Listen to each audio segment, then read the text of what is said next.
E ainda é meio... Eu estou rindo aqui para não chorar, que uma ressaca após o final do primeiro turno, onde, sinceramente, eu estava achando que seria difícil realmente o Lula vencer no primeiro turno, mas confesso, eu não esperava que o Bolsonaro tivesse realmente subido tanto na reta final, né? Ele, na última pesquisa IPEC, na pesquisa IPEC da semana passada, nós já explicamos aqui, ele estava com 34%, sem ser essa semana, e na semana decisiva agora ele já estava com 37%, ele subiu 3 pontos percentuais, e aí amealhando os votos, tanto uma parte dos votos da Simone Tebet, assim como também uma parte substancial dos votos do candidato Ciro Gomes, que acabou lá, teve sempre entre 8% 7% e acabou com 3%, ou seja, esses votos todos, 4% foram para o Bolsonaro. Então, se você somar os mesmos 37 que ele já tinha na semana passada, com na semana passada na reta final, agora nessa semana, na semana passada estava com 34, né, na reta final, com os 4% mais 2% da Simone Tebet, que acabou também de 6% para 4%, aí eu estou falando em 6%, 7%, então isso justifica ele de 40% para 42%, 42% e pouco, 43%. Tá? Então, realmente foi uma ducha de água fria, reconheço que foi sim. Tá? Mas, como eu disse também, a gente ficou bastante satisfeito aqui em Niterói, que nós vencemos sim. Aqui o Lula venceu, e na eleição, como nós também já publicamos aqui em 2018, foi uma surra que o PSL, então, de Bolsonaro, deu no Haddad. Foram 70% dos votos válidos contra 30%. Aqui era todo mundo Bolsonaro. Tá? Todo mundo Bolsonaro. Eu queria refletir um pouquinho sobre essa história, né? Porque aqui nós estamos numa cidade de classe média. Procurei aqui os prefeitos da nossa cidade, que agora me considero niteroense, mesmo sendo da gema carioca, lá do subúrbio, o que muito me honra, aliás. Bom, eu vou falar nos anos mais recentes. Em 1989, por exemplo, o prefeito daqui eleito foi o Jorge Roberto Silveira. Ele foi de 1989 a 1993, ou seja, ele era do PDT, tá? Depois ele saiu e entrou o Jorge Sampaio. Eu já morava aqui, tá? Entrou o Jorge Sampaio, também do PDT, 1993 a 1997. Depois, novamente, o Jorge Roberto Silveira, de novo, de 1997 a 2000. Então, você vê que aí nós já estamos com mais de 10 anos, tá? Não é?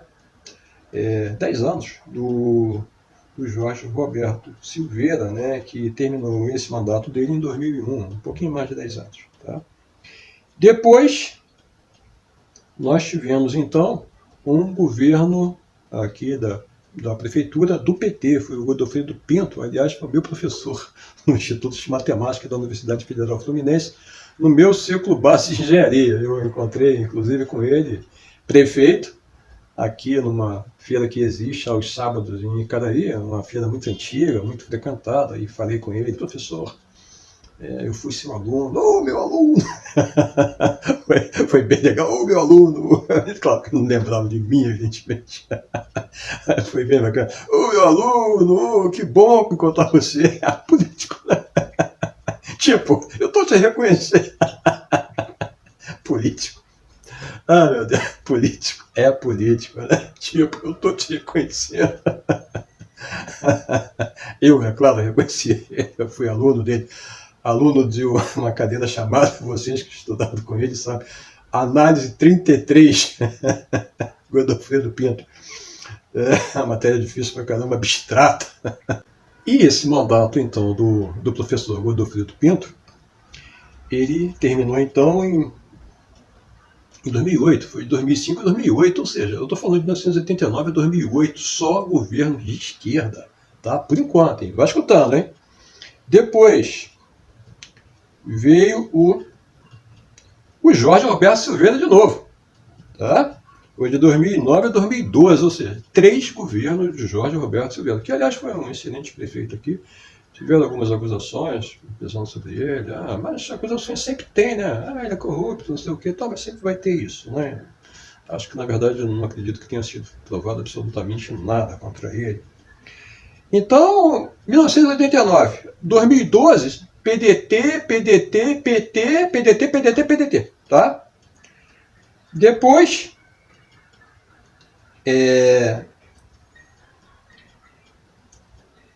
nós estamos, então...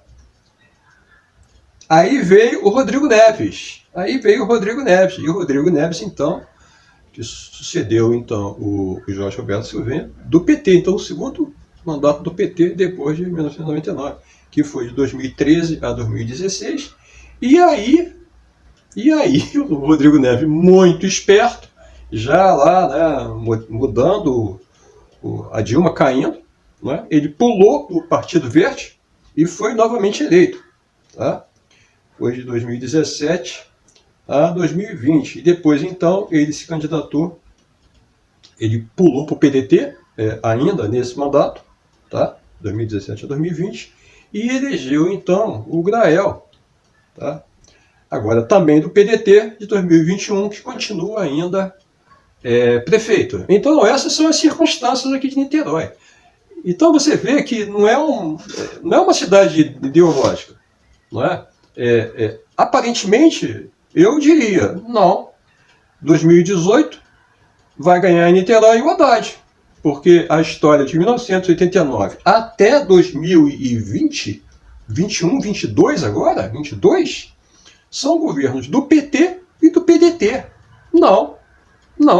As maiores manifestações pró-Bolsonaro, as maiores manifestações pró-Moro, foram aqui em Niterói. Incrível a quantidade de gente que estava na praia lá, bradando pelo fim da corrupção, blá, blá, blá, blá, blá, blá. A maioria de classe média aqui. Quando você viu agora também, aqui nós temos um mercado aqui perto, né? Era só a galera, né, de grana, né? Você via pelas compras de camisinha amarela, da boa, sabe? Aquela camisa que não é qualquer trapinho, não é? Ou então estilizada da bandeira, você vê que deve ter sido caro pra caramba, não é? Então foi só isso. Essa gente que foi votar, mas aqui dessa vez então eles perderam, não é? Aqui o vizinho com uma super bandeira do Brasil enorme, não é? Dois aqui, parece que quanto mais maior a bandeira eles se acham melhor do que nós, do que você, do que eu, não é? Então você tem essa meio maluquice na realidade, tá? Então, esse é o cenário, né? E sabe por que eu digo isso? Porque normalmente diz assim, mas está vendo, são os pobres de direita que votam, né? São os pobres de direita que votam, sim, né? Que votaram no Bolsonaro agora, maciçamente. Mas, sinceramente, eu não culpo esse pessoal, não. Tá? Não culpo esse pessoal. Agora, esses daqui, esses metidos a rico, que vão de amarelo, sabendo da roubalheira do governo, de tudo que aconteceu, sabendo da indecência, tendo consciência de 400 mil mortes foram culpa do Bolsonaro e do seu governo, de toda a corrupção pessoal do presidente e dos seus filhos, esses são os canalhas sem vergonha. Esses sim. Os pobres, eu, sinceramente, eu não culpo. Tá? Vivem em situações miseráveis. E situações essa que realmente a gente não pode cobrar muita coisa deles, não. É desesperança, é tudo.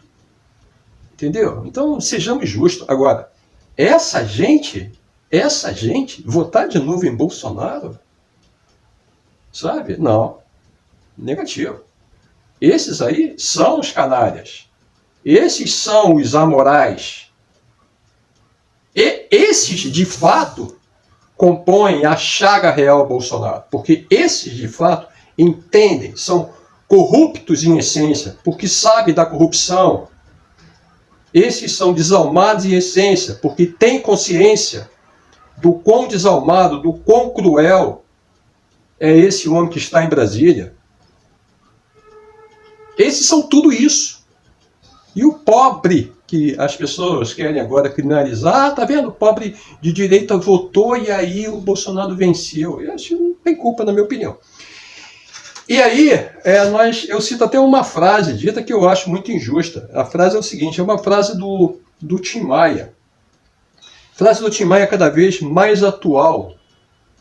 O Brasil não pode dar certo. Puta se apaixona, cafetão tem ciúme, traficante é viciado e pobre é de direita. Pobre é de direita. Nós estávamos discutindo isso no grupo, então teve um texto que eu achei legal e queria trazer, então, em resposta a isso, para vocês. O pobre não é só de direita, em grande parte. Não é todo pobre que é de direita. Ele não é só de direita, em grande parte. Ele escolhe corruptos e bandidos. Ele não liga para isso. Decência, honestidade moral são valores pétreos, de bem nutridos, bem formados, vindos de berços familiares estruturados. O pobre de direita vive, quem sabe, num inferno existencial todos os dias, talvez por estarem acostumados a ambientes onde impera a bandidagem, seja de milicianos ou traficantes, onde impera a miséria, o lixo, o descaso, talvez ser dessa forma corrupta moralmente, tenha lhe escapado a decência. Talvez tenham tocado foda-se geral e cansado de acreditar em promessas de igualdade, oportunidade, saúde, educação, promessas vazias que nunca lhes chega na prática. Quem sabe de fato a real razão, segue o texto. Quem vive catando migalhas, com filhos subnutridos, esqueléticos, esposas raquíticas, judiadas, não tem tempo, saco, elan para se apegar pensando em inutilidades, filosofar. Ele e ela, cansado de lutar por nada, talvez só encontrem expiação no sonho, às vezes de barriga vazia, ou no pastor falso, fake, mentiroso, que lhes vende o acalanto de que toda essa dor venha a terminar. Agora, para a canalhada bem nutrida, que sabe de tudo, que tem consciência de tudo, esses realmente são o mal do Brasil, tanto quanto esse desgraçado que está lá. É isso, meus amigos. Espero que você pense bem sobre isso e do momento que nós vivemos antes de depositar o seu voto no segundo turno. Não seja um canalha como é essa gente. Seja de fato gente.